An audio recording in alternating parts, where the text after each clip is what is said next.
Spring 1945. The Third Reich is collapsing, but the camps are still running. Beyond the barbed wire, the war no longer matters. There are no fronts here, no speeches, no victories or defeats. Only survival, only time measured in hours, sometimes minutes. People no longer look like people. They are numbers, shadows, bodies waiting for their turn. The camp continues to function even as Germany falls apart. Trains arrive less often. Guards are nervous. Orders are delayed. But the system does not stop. It was never designed to stop. It exists for one purpose only: to destroy, as long as someone is still alive. Watchtowers are still manned. Barracks are still filled with disease and hunger. The crematoria are still warm. And somewhere inside this place, there's a man responsible for order, not a screaming fanatic, not a monster from propaganda posters, but a quiet, disciplined officer in a press uniform, signing documents every morning. He is the camp commandant. He knows the numbers. He knows the quotas. He knows how many bodies can be processed in a single day if transport is available. And in the final days of the war, orders still arrive from Berlin. Cold, precise, typed like accounting reports. Evacuate the prisoners. Destroy evidence. Leave no witnesses. The system still believes in itself. It believes fear will outlive the state, that discipline will survive defeat, that men will obey orders even when the country issuing them no longer exists. But inside this machine of death, something begins to fail. A single component the system never truly controlled: a human being. In the days that follow, one camp commandant will do something considered impossible inside absolute evil. He will not rebel. He will not become a hero. He will not save his own soul. He will simply stop following orders. And in doing so, he will break the system at the very moment it believed itself eternal. Germany is losing the war, but people are still being murdered on schedule. Behind barbed wire, thousands wait for orders they will never hear. Not orders to live, orders to disappear. The front is collapsing. Cities are burning. Hitler is hiding underground. Yet here, the system works as if nothing has changed. Trains may stop. Fuel may run out. The Reich may fall. But the paperwork is still being signed. And somewhere inside this camp, one man holds the power to decide whether thousands will die quietly before liberation or live long enough to see the gates open. This is not a story about innocence. It is a story about a crack in a system built to have none. He was not chosen for his cruelty. He was chosen for his reliability. The commandant of the camp was a professional, a career officer shaped by hierarchy, discipline, and obedience. He wore his uniform correctly. He followed procedures. He believed that order, any order, was better than chaos. Before the camp, there had been other postings, offices, barracks, desks covered in files. He learned early that survival inside the system required one thing above all else: compliance. He did not write the ideology. He implemented it. Every day began the same way. Reports, numbers, mortality rates, work capacity, transport schedules. Human lives reduced to columns on a page. When deaths increased, explanations were required. When productivity dropped, punishment followed. The system rewarded those who did not ask why, and he was good at it. To his superiors, he was efficient. To his subordinates, predictable. To the prisoners, almost invisible, which was often worse. He did not shout. He did not beat people himself. Violence was delegated, standardized, normalized. That was a true horror of the system. It did not need monsters. It needed managers. By 1945, the officer knew the war was lost. Everyone did. The radio spoke in half-truths, but the sky told the real story. Allied aircraft, distant artillery, columns of refugees, moving west. Yet his position had never been more dangerous. Because when a system collapses, it demands proof of loyalty. And loyalty, in its final form, meant one thing: no witnesses. The officer understood that the last orders would be the most brutal and the most revealing. They would show who still belonged to the system and who did not. And soon, those orders would arrive. The orders arrived without urgency. No shouting, no panic, no mention of defeat. They came typed, stamped, and signed, as if the Reich were not collapsing, as if Berlin still controlled time itself. The language was precise, administrative, almost calm. Evacuation of prisoners to the interior, destruction of records. No inmates to be left behind. The meaning was clear. The marches would begin soon. Thousands of weakened prisoners forced onto the roads. Those who fell would be shot.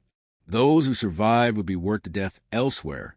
And if evacuation became impossible, there was a final solution already written between the lines. The system had prepared for this moment. The commandant read the orders carefully, not with shock, not with anger, with familiarity. He had seen similar language before, on smaller scales, in other camps. This was how the machine cleaned up after itself. Every paragraph assumed obedience. There was no option to question, no clause for mercy, no acknowledgement that Allied troops were only days away. The Reich demanded proof that its servants would carry out their duty even at the end, especially at the end. To refuse was not simply disobedience. It was treason. To delay was suspicion. To hesitate was dangerous. The commandant understood the consequences. SS courts still existed. Firing squads still operated. Fanatics still patrolled the corridors, eager to demonstrate loyalty through blood. He also understood something else. Once the orders were executed, there would be nothing left to save. No witnesses, no prisoners, no evidence, only ash and silence. The system expected him to act automatically, to move the levers, to issue commands, to let the process unfold as it had thousands of times before. This was how it always worked. And this was the moment when it demanded everything in return. The world outside the camp was coming apart. Artillery could be heard at night now, distant, dull, but unmistakable.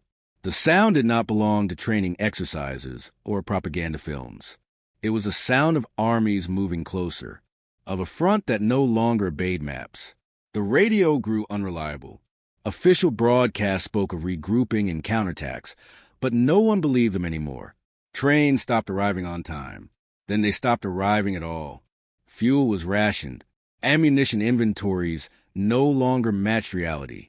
Inside the camp, the change was subtle at first. Guards whispered instead of shouting. Officers argued behind closed doors. Some uniforms disappeared overnight. Desertion was never announced. It simply happened. A watchtower left unmanned. A patrol returning one man short. Those who remained were either too loyal, too afraid, or too trapped to leave. The prisoners sensed it immediately. Hope is dangerous in a place like this. But rumors spread faster than disease. The Allies were near. The Soviets were closer. Liberation was coming. Or death, depending on which direction the front arrived from. The commandant watched the system strain, under pressure. The camp had been designed to function under control, not chaos. Every process depended on certainty. Transport schedules, supply chains, discipline. Now uncertainty was everywhere. Orders contradicted each other. Command structures overlapped and vanished. And yet, the camp still existed. People were still locked inside. Roll calls still happened. Punishments were still carried out. The machine continued to run, but it was shaking. Fear spread to the staff, not of punishment from above, but of what would happen when authority vanished completely. Some guards drank. Others grew violent. A few became suddenly kind, as if kindness might erase what they had done. The commandant understood the danger of this moment. A collapsing system is more lethal than a stable one, because when control disappears, cruelty no longer needs permission. And somewhere beyond the wire, the front was getting closer. Close enough that soon there would be no time left for paperwork, only decisions. There was no dramatic moment, no raised voice, no clenched fist, no declaration. The decision did not happen in public. It happened at night, in a small office, under a single lamp. The commandant sat alone at his desk. Outside, the camp was silent in the way only places of suffering can be silent, not peaceful, just exhausted. Paperwork lay neatly arranged. Orders, reports, schedules. Everything required for the next step was already there. All he had to do was sign. The orders were clear. They had been clear for days. Evacuate the prisoners. Begin the marches. Destroy what could not be moved. Leave nothing behind. He had followed orders his entire career. That was how he had survived, how he had advanced, how he had avoided asking questions that led nowhere good. Obedience had always been simple. Tonight it was not. He knew what evacuation meant. He had seen the numbers from other camps. He knew how many would collapse within the first kilometers. He knew how many guards it would take to finish the rest. He also knew something else. The front was close. Liberation was possible. Days away, maybe hours. Between those two facts stood only him. Not ideology, not Berlin, not the Reich. A man, a pen, a signature. If he delayed, even briefly, thousands might live. If he obeyed, none would. Refusal meant death, his own. Or worse. Delay meant suspicion. Hesitation meant exposure. The system had trained him well enough to understand the cost of both choices. He turned off the radio. He did not look at the window. He did not pray. He simply set the papers aside. And for the first time since entering the system, he chose to do nothing. In a world built on commands, that silence was an act of rebellion. At dawn, the camp did not move. No columns formed. No whistles blew. No marching orders were shouted. That alone was dangerous. The evacuation plan existed in detail. Routes, guard ratios, ammunition allocations. The system knew exactly how to turn prisoners into a moving grave. All it required was activation. But instead of clear commands, there was hesitation. Officers asked questions that should not have been asked. Guards waited for instructions that did not come. The machinery stalled, not loudly, but visibly. Word spread fast. Some SS men assumed a delay. Others assumed a trap. A few understood immediately what this meant, and panicked. Fanatics demanded action. They spoke of loyalty, of duty, of orders from Berlin that still had to be obeyed. The commandant did not argue. He issued partial instructions, administrative delays, rechecks, inventory problems, anything that bought time, anything that avoided the first step. Because once the first step was taken, the rest would follow automatically. The danger escalated by the hour. Evacuation, when delayed, becomes something worse. Prisoners kept without food, guards on edge, rumors multiplying, violence waiting for permission. A single gunshot could have triggered everything. Some guard began killing on their own, isolated beatings, discipline. Warnings meant to reassert control. The commandant stopped what he could. Not everything. He no longer fully controlled the men under him. That was the cost of breaking the order. The system responded the only way it knew how, by turning unstable. Trucks arrived without notice. Messengers demanded explanations. Time ran out. Every hour increased the chance that someone else would take control and complete the evacuation by force. And still, the gates remained closed. Not because the system had changed, but because one man was actively preventing it from finishing its work. This was no longer about mercy. It was about whether the machine would be allowed to complete its final operation before it collapsed entirely. And outside the camp, the sound of artillery grew closer. This was the most dangerous moment, not when the system was strong, but when it was breaking. The evacuation had stalled, but the camp was still full. Thousands of prisoners remained behind the wire, weak, hungry, terrified, and surrounded by armed men who no longer trusted each other. That combination is lethal. Some guards believed the prisoners would revolt. Others believed the Allies were hours away. A few believed that killing everyone would erase their guilt before the end. Rumors turned into threats. A single officer could have ordered mass executions, and no one would have stopped him. Ammunition was ready. Machine guns were already positioned from earlier contingency plans. The infrastructure of death was still intact. All it lacked was a command. The commandant spent those hours moving constantly, interrupting, canceling, countermanding orders in quiet ways, reassigning guards, sending messengers nowhere, keeping the camp in a state of control paralysis. Every minute was a gamble. Fanatical SS men confronted him directly. They accused him of betrayal, of cowardice, of abandoning the Führer at the final hour. One arrest, one report sent upward, would have ended everything. But the hierarchy above him was already collapsing. No clear authority, no confirmation, no reinforcement. Chaos protected him as much as it threatened him. Inside the barracks, prisoners waited for death. Some had already said goodbye. Others refused to believe they were still alive. Hope and terror existed side by side, indistinguishable. Shots were heard, isolated, random. No massacre followed. Not yet. The system wanted closure. It always did. It demanded a final act of violence to restore meaning to its collapse. That act never came. Not because the danger was gone, but because time ran out. By the time outside forces reached the camp, the catastrophe had been avoided by the smallest possible margin. Almost is the word that matters. Almost everyone died. Almost no one survived. Almost. Remove the faces, and what remains are numbers. By the spring of 1945, the camp held tens of thousands of prisoners. Exact figures changed daily. People died, were transferred, disappeared. But the scale was constant. Thousands of men, thousands of women, thousands of names never recorded correctly. Evacuation orders issued across the Reich had already killed hundreds of thousands elsewhere. Death marches lasted days, sometimes weeks. Survival rates dropped below 50%. In some columns, they were far lower. The math was simple. A prisoner without food could walk for 2 days. Without water, 1. Those who fell behind were executed. A single guard with a rifle could kill dozens in minutes. The camp had enough ammunition to eliminate everyone inside in less than an hour. These were not hypothetical calculations. They existed in reports, training manuals, and after-action summaries. The system had quantified death long before it perfected it. Liberation statistics were equally precise.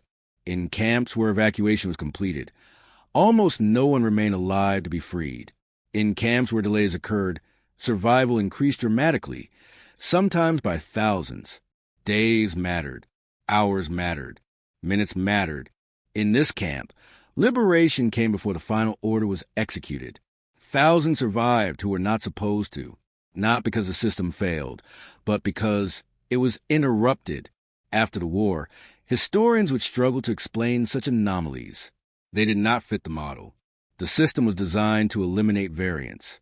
And yet variance existed, not as a miracle, not as redemption, as a gap measured in time, in hesitation, in unsigned documents. The numbers confirm only one thing. Had the orders been followed, the result would have been total. Nothing else. After the war, there was no ending, no ceremony, no confession, no public reckoning. The camp was liberated. Survivors were registered, treated, questioned. The system that had built the place was dismantled piece by piece. Documents seized, uniforms burned, insignia stripped of meaning, and the commandant disappeared into the background. He did not write memoirs. He did not give interviews. He did not become a symbol. In the new world, there was no category for what he had done or not done. He had been part of the system. That much was undeniable. His signature was on documents that led to suffering and death long before the final days. Courts dealt in evidence, not hesitation. In responsibility, not silence. Some like him were tried. Some were executed. Some vanished into civilian life. Records are incomplete. He lived. That is certain. How he lived is less clear. No monument bears his name. No street was renamed. No medal was issued. Survivors did not celebrate him and could not forgive him. The dead remained dead. History moved on. The absence of punishment was not absolution. The absence of praise was not justice. It was simply quiet. In the years that followed, the story faded. Archives closed. Witnesses died. The camp became a location, not a warning. What remained was an uncomfortable fact. Sometimes the most decisive acts leave no trace. No applause. No redemption. No peace. Only a gap. where a massacre should have been. Today, the camp is quiet. The fences remain, but they no longer hold anyone. The watchtowers stand empty. The ground looks ordinary, grass, gravel, wind moving through abandoned spaces. Visitors walk slowly. Some read the plaques. Some say nothing at all. The silence feels deliberate, as if sound itself is inappropriate here. This place no longer functions as a machine, but it has not become neutral. The buildings remember what people try not to. What happened here was not an accident. It was not madness. It was administration. It was procedure. It was a system that worked, until it didn't. And in that failure, thousands lived, not because the past was redeemed, not because justice was done, but because something stopped. Silence is often mistaken for peace. Here it is something else. It is the absence of gunfire that should have happened, the absence of orders that were never signed, the absence of a massacre that almost was. History prefers clear endings, villains punished, heroes rewarded, lessons learned. This story offers none of that. Only a question that remains uncomfortable. How much power does one person have inside a system built to erase choice? The camp does not answer. It stands. It waits. It remains. And the silence asks us to remember not what was done, but what once was not.